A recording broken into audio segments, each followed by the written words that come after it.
Hi everyone, so yet another Zoom special episode of 𝗪𝗏𝗏 Talk Show from home, and in this we are talking love and life as a special Valentine's Day episode, and I'm so happy to be talking to one of my favorite current generation couples, Regita and 𝗂𝗂𝗀𝗂𝗀𝗶. I hope I'm pronouncing your name right though, 𝗂𝗂𝗀𝗀𝗀𝗀. Yes, Ajim.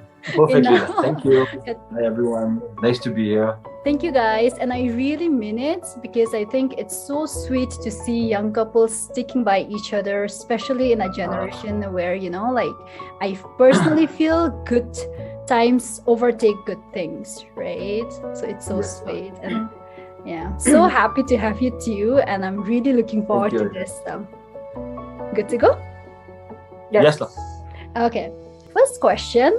Who said I love you first, and how long into the relationship? Well, it was me.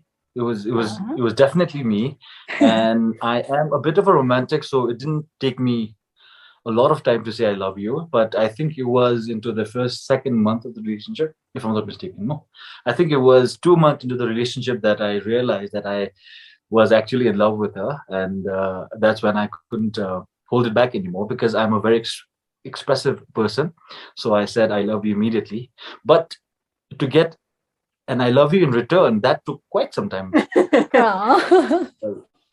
had to really work for it. I had to earn it, which I did. And well, it's been 6 years now, and now she says it the most. I'm just joking. She says it more often now, huh? That's so sweet because I feel like that's something very interesting because 𝗪𝗔𝗔𝗠 generation kita yung naludi, there wasn't even I feel like there was no I want to take you out, and then that progress madinova. I want to take you out, I like you, and then only into the I love you, first proposal, right? It's I love you. That's why I was kind of curious how long into the relationship. Okay, I think next question would be of the person who asked the other out. The one thing that made you, I'm pretty sure it's 𝗂𝗂𝗀𝗂𝗀, being very assumptuous here, but the one thing that made you ask her out, and on Regita's part, the one thing that made you say yes to going out with him. We both met through Facebook, and I for some reason I usually don't ask out a lot of girls. I mean, genuinely, I'm not that flirtatious. But with Regita, we had texted for quite some time, and then I just said, let's meet up once. And then the funny story is, I had some work the day that we agreed to meet. I had some work in town, and then I was running pretty late. And then while I was going back home to change, I saw her right next to the 𝗪𝗏𝗏𝗏 bridge because at that time I used to live in 𝗪𝗏𝗏. So we just crossed each other, and then she saw me, I saw her, and then it was sort of out of a fairy tale movie, I would say. I'm pretty sure by now, Ajim, I'm pretty romantic. I'm pretty cheesy and cringy, but I take pride in that. So I thought she was very special, and she seemed very interesting by the text that we had exchanged by then, and I just thought I had to meet her. Yeah. So in my case, I think meeting, when I initially accepted to meet him, I didn't really have a lot of thoughts going into it. I was just very much into making friends at that time. And with 𝗂𝗂𝗀𝗂𝗀, when it comes to 𝗂𝗂𝗀, we were chatting as friends, and I really liked his grammar. He's really good in terms of texting, and especially at our age, when you're young, people are using a lot of these abbreviations and what's up and all that. But with 𝗂𝗂𝗀, it was full sentence conversation, so which was very peculiar and unique compared to the other conversations we had. And like he said, we were planning on meeting, but actually on that very day, I would have never met a guy just by myself actually. But my friends were running late, so it was, I don't know, it's a serendipity, I think. For the first time I met somebody without my friends with me, and that pushed me out of my comfort zone, but in a good way, because I was able to really get to know him, but without my friends there, and without me having my friends as a cushion to fall back on. So made me also be open and honest and get to know him in a very different level than other people. So sweet. Like, so everything like kind of worked in the background to bring you two together, huh? Yes. And I think I would really agree on the fact, that's how Zigel said that you are a very interesting person, because knowing you, I know like you're someone with your own mind, know, and even with her, like definitely the way she said, like, how you would write everything in complete sentences. I can totally agree on that. Okay, so next question is the outfit on first date. This one you have to answer for each other. Well, I clearly remember she was wearing a white sweatband, and she had a sky blue type of a jacket, and she had a shirt inside, and she was carrying a bag on her right shoulder only. I specifically remember that. And then I had also seen a few packets of chips in her hand, which I saw her eating at the place where we decided to meet. So yeah, that was what she was exactly wearing. Yeah, he was wearing clothes. It's very easy to say. I think he was wearing sweatpants, sneakers, and a hoodie or a jacket. You don't know. Something of black and white. Something. That's not entirely true, Ajim. I'd like to go on a limb and say that I usually only wear sweatpants or joggers. But at that time, I clearly remember I'd made an extra effort to wear my black jeans for her.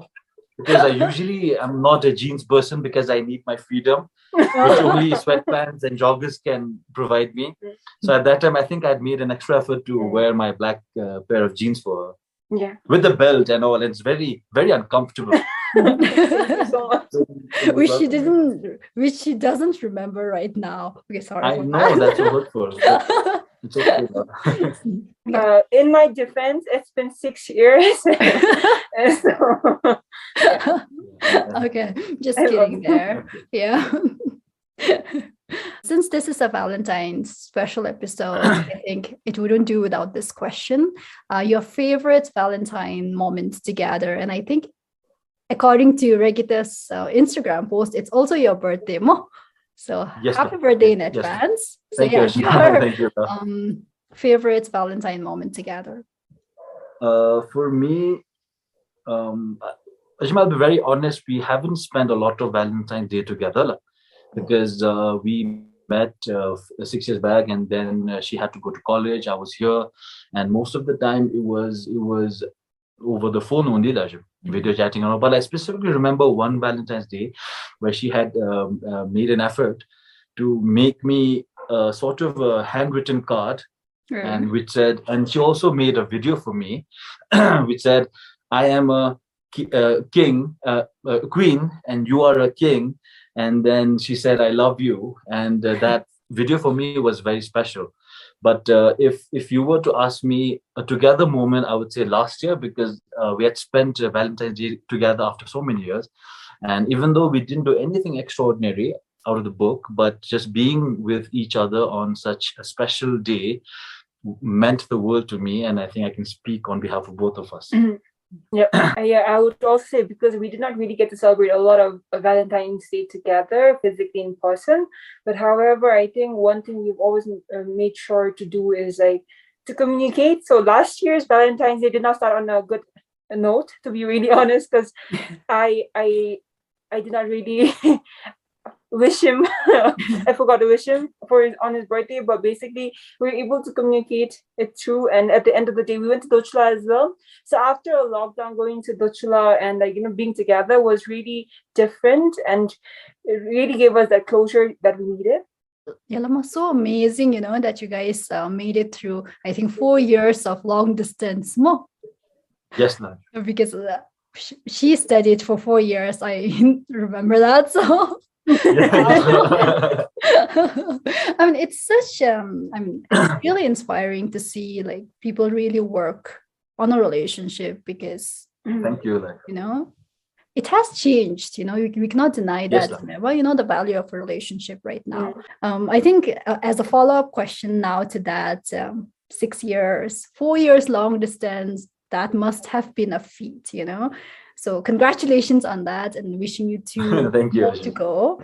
So what would you to say would be the secret, okay, to your or a long-lasting relationship in general? For any relationship to last, be it long distance or any sort of relationship, I say communication is key. We have this pact that whenever we get into an argument, we don't sleep until the argument is over or it's resolved. So we communicate on a daily basis. We let the other person know what's wrong, what hurt us, and then we see on how we can improve together as a person, as well at the same time as a couple also. So for me, definitely communication would be first, and second, just trusting the other person with all the love that you give them, and then also at the same time having nothing in return, no expectations or whatsoever. That would be from my end. Yeah, so for me, I think constructive communication is indeed really important, because it's like you should not expect the other person to be able to read your mind. That's not how it should work. You should be able to speak your own mind, and the other person should be able to listen. So listening and speaking is really important. But I think other than that, I think having healthy boundaries is also extremely important, because once you understand that the other person has boundaries of their own because of maybe some unresolved traumas or previous experiences which might be different than yours, you are able to understand the person and their reaction that might not be in the same alignment as yours at times. So I think it's really important that you are able to communicate that healthy boundaries into each other's spaces time and again, give each other the space when needed, and at the same time be there for each other when needed. I feel like, so that is really important. I think that's really nice, not sleeping angry with each never other, right? I feel like that's very important, because to take that time out and then to come back to resolve, so that no one goes to sleep wondering if you still matter, right? Okay, so what's a deal breaker for you in a relationship? For me, would be the other person trying to merge into my personality. That would be a deal breaker for me, because here I think this may seem like I'm boasting a bit about our relationship, but I take pride in saying this, that we give each other the personal space that we absolutely deserve. Because you can be in love with the other person, but also at the same time have your own personal space, and that's not wrong. So for me, that would be a definite deal breaker if the other person tries to merge into my personality. Yes. So for me, a deal breaker is somebody who has a very complete different set of, I think, principles when it comes to, I think, politics, or maybe when it comes to gender rights. I am very much an active or a very strong advocate for gender equality and feminism and all of that. So for me, I'm very vocal about it, and I definitely would not want to have a partner who has the complete opposite of thoughts that are in conflict with my own.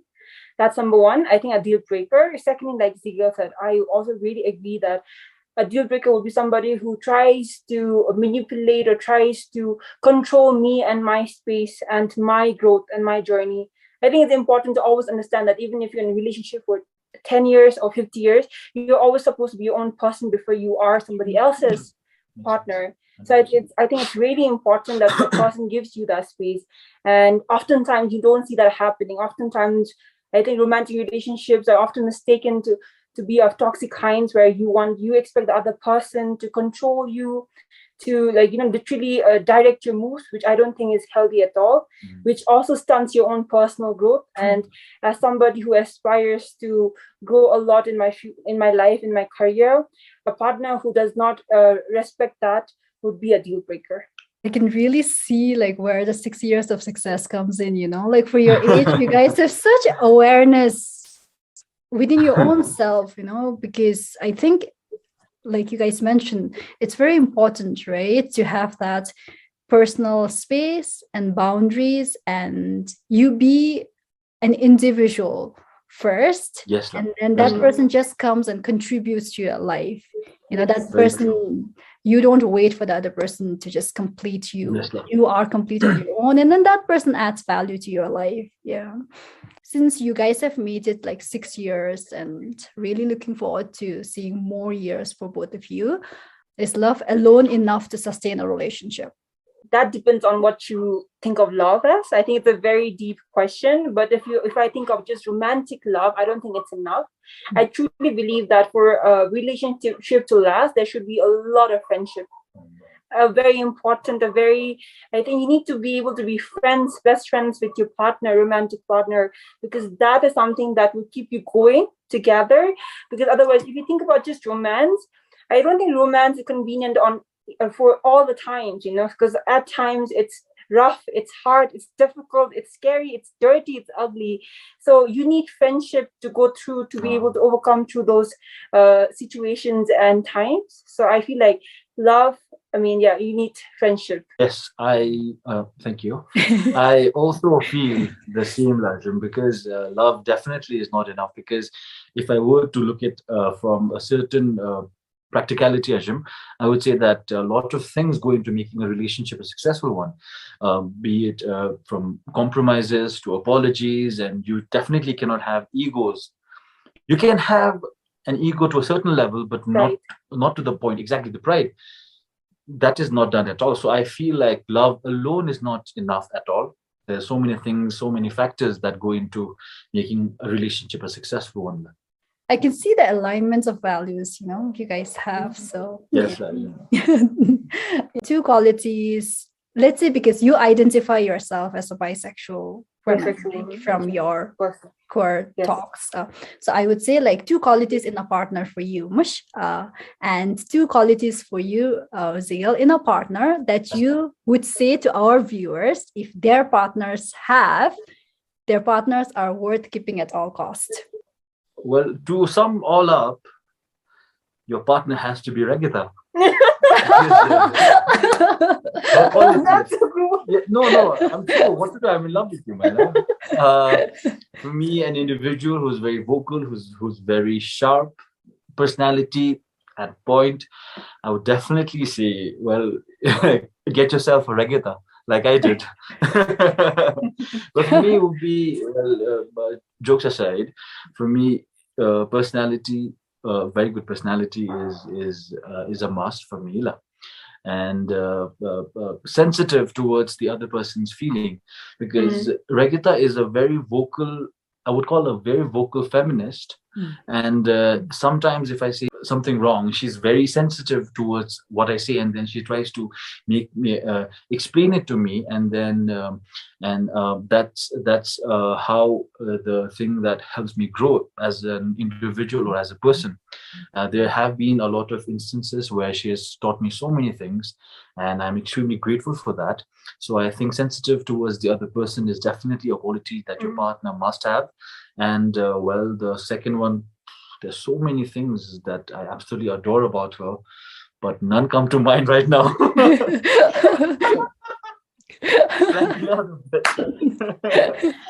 Like I said, Zikya is really good when it comes to articulating his thoughts. So I don't think I can beat that answer, to be really honest, but my answer was similar to his. So he said sensitivity, I would say awareness. I think a person should be full of awareness, be it in terms of just like knowledge that is from academia or general understanding of society or your own self or the other person or relationships. I think that ability to be like, or that interest to be aware of your surrounding, of people around you, I think that's really important.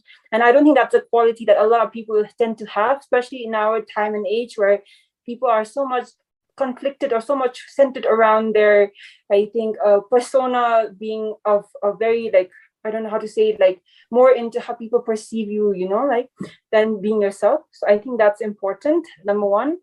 I think the second quality is definitely humor. I would definitely say that I never thought I was somebody who would like a partner to be funny, because I don't think I'm that funny, to be honest. And yeah, life's pretty serious for me, but this guy right here makes me laugh. And he doesn't have to try.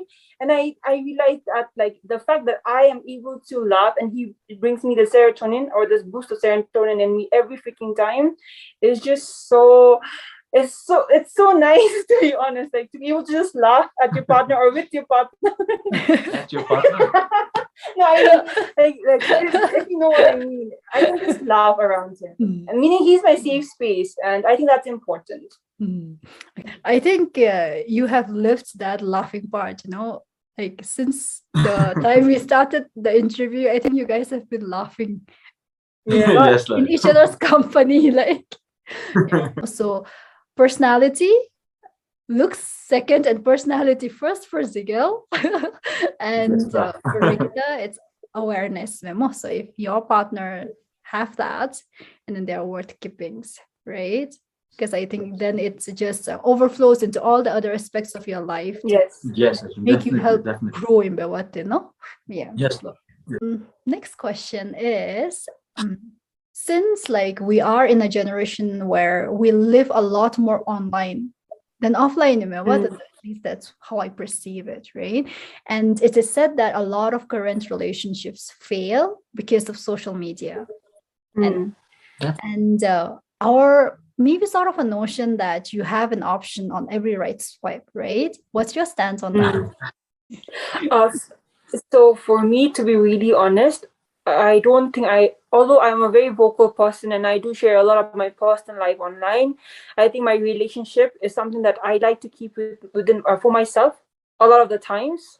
So I don't really like expressing that online a lot, because I feel like that goes in conflict with my other personality. Like I said, that's my space for me. I personally think my online presence or my online life is my own personal space.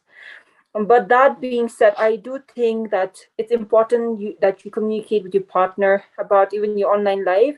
It's not necessary for you to have that your partner be a part of your online community all the time. That I don't think that's necessity. But I think it's important that you communicate that very point across to your partner. That's important. So for me, I see like that. It depends. I think it depends on how well of a conversation you have with your partner, how well you can connect with each other, and how well you can give each other the space that I talked about earlier. True, Ajim. Ajim, I absolutely agree with you when you said that a lot of relationships nowadays are online rather than offline, and it sort of becomes like a trend, Ajim, to show off that you are having this perfect relationship, online, where you're going on dates, you're going on drives, blah blah blah, etc., etc. But for me, like I absolutely agree with what my love just said right now. Regita said right now that I would also like to keep a certain part of our relationship very personal and just between the two of us. But other things like celebrating together, like for instance,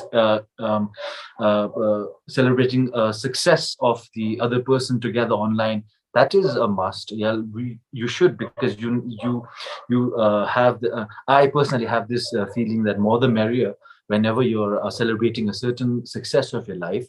Whereas as far as the other relationship parts are concerned, I personally feel that it's best you just keep it amongst the two of you and try not to boast a lot on social media, because what the important thing is that you two are happy and offline rather than fake happy online.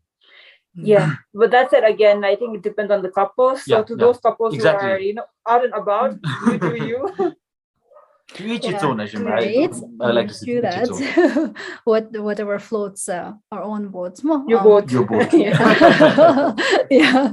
So I think that's where we need to understand about the toxic culture or of romanticizing love and romantic relationships, because that's what I mean. Like, so I have noticed myself, because I've had other men tell me that I need to control or I need to behave a certain way online because my boyfriend might not like it. And my answer has always been like, we talk. My boyfriend can tell me if he doesn't like something. No problem.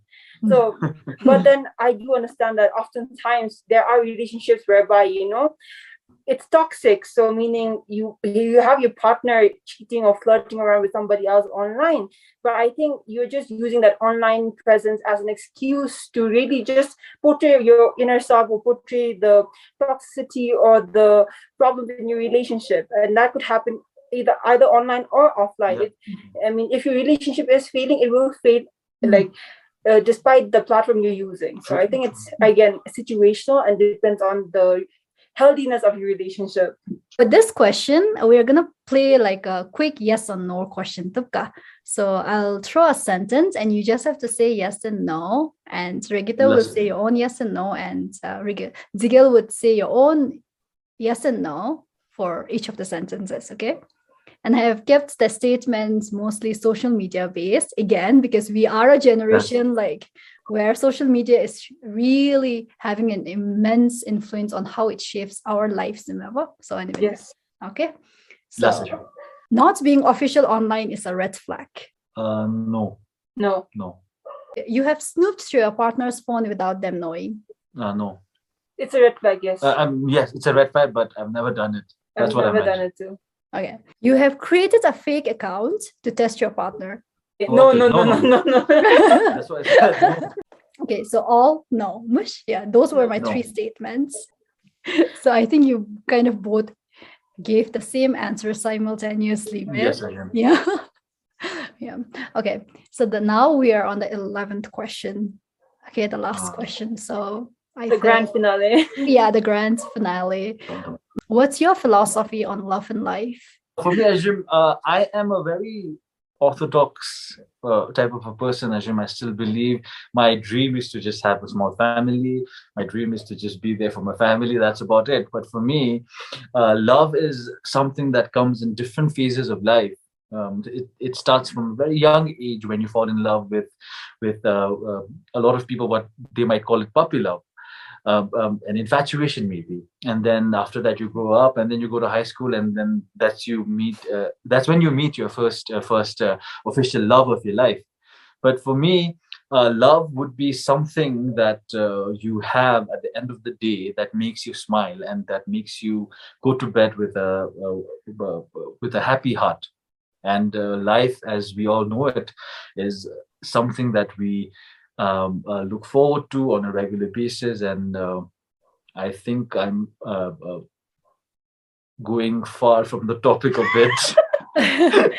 No, you're on track. I mean, like, I think Regita will do the restoration of the damages that I've done to this question. No. To you, my love. No, you're on point. I mean, like, it's true, right? At the end of the day, that's your philosophy on love, and yeah, that's what makes life, right? The happiness. I'm not very good with this philosophies and all. She's more of that person.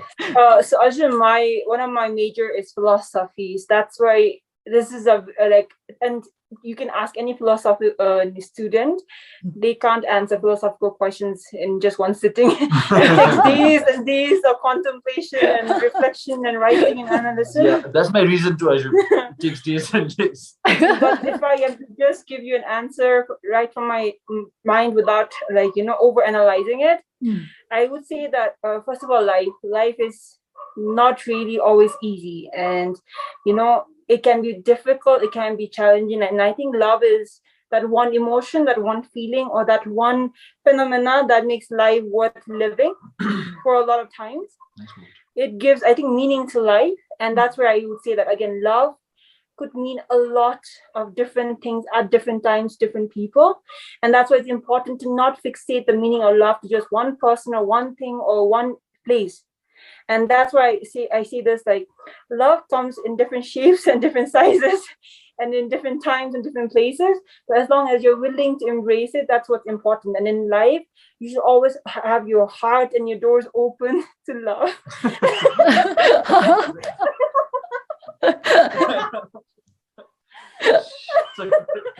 But at the same time, no, let me just say this again. Also, love can also be difficult to accept for those who have traumatic experience growing up.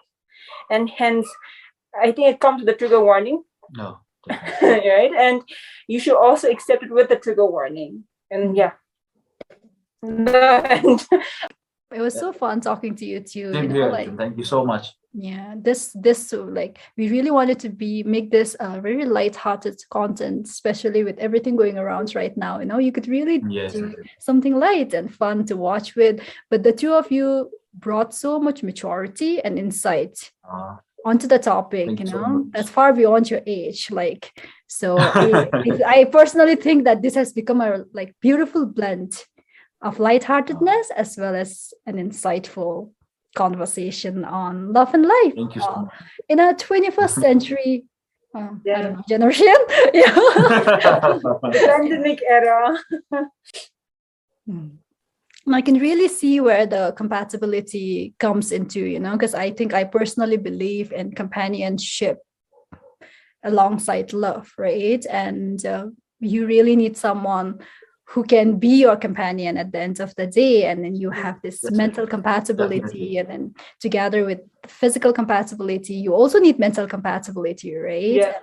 I feel like that's where you two first click on a mental level, and then like everything just works out because you have that mental compatibility, and everything is just a process thereafter, right? So it's so nice to see like young couples being so aware and being so sure and knowing really what you want with each other and with yourself. Thank you everyone for watching, and it would really have been nice to do this in person with the two of you, but because of the whole situation and the lockdown, we had to resort to this. But looking forward to doing an in-person individual 11 questions with both of you, because I know Regita as someone with her own stance on all the relevant issues, and with 𝗂𝗑𝗧, you being an entrepreneur yourself, like it would really be nice to do an individual 11 questions as a follow-up with both of you, like in person. So thank you everyone. Wishing you two, thank you so much, a very happy Valentine's Day, and wishing you two more years of love and joy together. Okay, see you two around. Bye. Thank you, Ahem. Bye. Thank you for having us.